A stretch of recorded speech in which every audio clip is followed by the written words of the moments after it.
Shalom, salam bertemu lagi untuk peserta didik kami di seluruh Indonesia, terutama peserta didik kami yang beragama Katolik, khususnya kelas 8. Ini merupakan lanjutan dari bab yang sebelumnya, dan ini bab 6 mengenai sakramen inisiasi dalam buku Pendidikan Agama Katolik dan Budi Pekerti.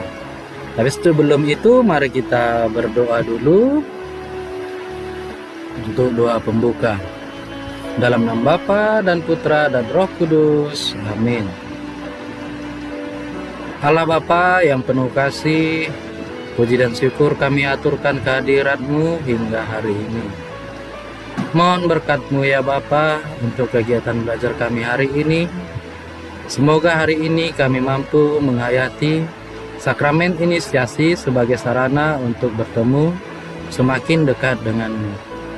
Engkau kami puji ya Bapa, bersama Putra dalam Roh Kudus sepanjang segala masa. Amin. Dalam nama Bapa dan Putra dan Roh Kudus. Amin. Baik, para peserta didik kami, sebelum kita tahu apa-apa saja itu sakramen inisiasi dalam gereja Katolik, ada baiknya terlebih dahulu kita tahu apa arti sakramen dan apa arti inisiasi.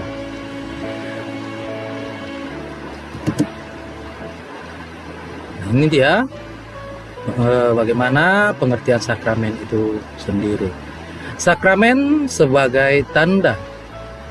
Sakramen adalah tanda yang terlihat seperti air dalam baptis, roti dan anggur dalam ekaristi, atau minyak suci dalam pengurapan orang sakit yang menunjukkan rahmat ilahi yang diberikan oleh Allah.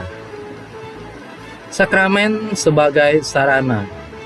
Sakramen tidak hanya simbol, tetapi juga sarana yang efektif untuk menerima rahmat ilahi. Sakramen dan kehidupan ilahi. Melalui sakramen, manusia menerima kehidupan ilahi, yaitu rahmat dan kasih karunia Allah yang menyempurnakan dan mengangkat kehidupan manusia. Sakramen dan gereja. Gereja adalah lembaga yang bertanggung jawab untuk mengelola dan merayakan sakramen. Jadi dari pengertian ini kita bisa simpulkan secara singkat bahwa sakramen itu adalah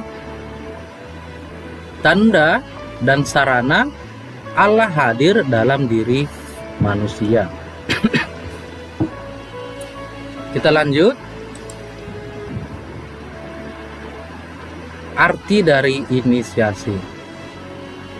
Kata inisiasi berasal dari bahasa Latin initiatio dalam kata benda, dan inire atau initiare dalam bentuk kata kerja yang berarti masuk atau bergabung.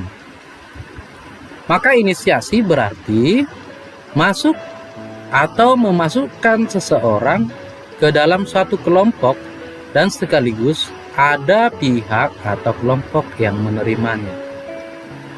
Sedangkan dalam Kamus Besar Bahasa Indonesia, inisiasi itu diartikan sebagai upacara atau ujian yang harus dijalani orang yang akan menjadi anggota suatu perkumpulan, suatu kelompok, umur, dan sebagainya.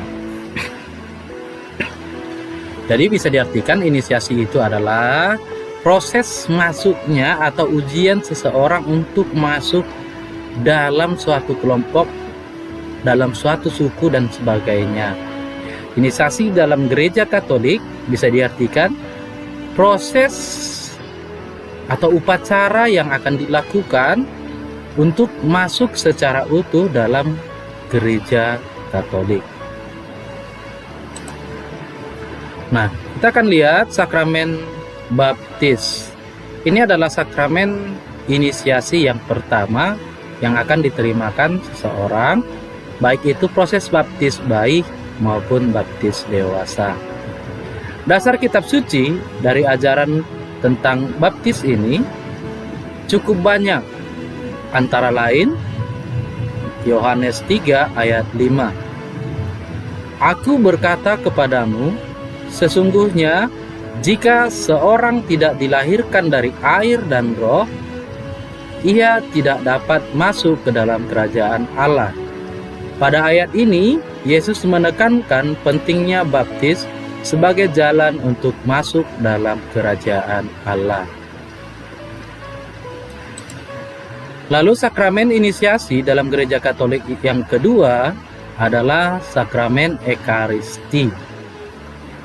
Kisah penetapan Ekaristi oleh Yesus pada malam sebelumnya atau malam sebelum penyalipannya dilaporkan dalam Injil Sinoptik Matius 26 ayat 26 sampai 28, Markus 14 ayat 22 sampai 24, dan Lukas 22 ayat 17 sampai 20. Dan dalam surat pertama Paulus kepada jemaat di Korintus, 1 Korintus 11 ayat 23 sampai 17. Nah, sakramen inisiasi yang ketiga yaitu sakramen Krisma. Sakramen Krisma memiliki dasar kitab suci dari Kisah Para Rasul 8 ayat 16 sampai 17. Sebab Roh Kudus belum turun di atas seorang pun di antara mereka, karena mereka hanya dibaptis dalam nama Tuhan Yesus. Akar utama Alkitabiah untuk peneguhan adalah kisah turunnya Roh Kudus atas para pengikutnya pada hari Pentakosta. Kisah Para Rasul 2 ayat 1 sampai 4. Nah, demikianlah para peserta didik kami, 3 sakramen inisiasi dalam gereja Katolik. Dalam video berikutnya kita akan membahas sakramen inisiasi yang pertama, yaitu sakramen baptis. Kita akan membahasnya secara lengkap di video-video yang berikutnya.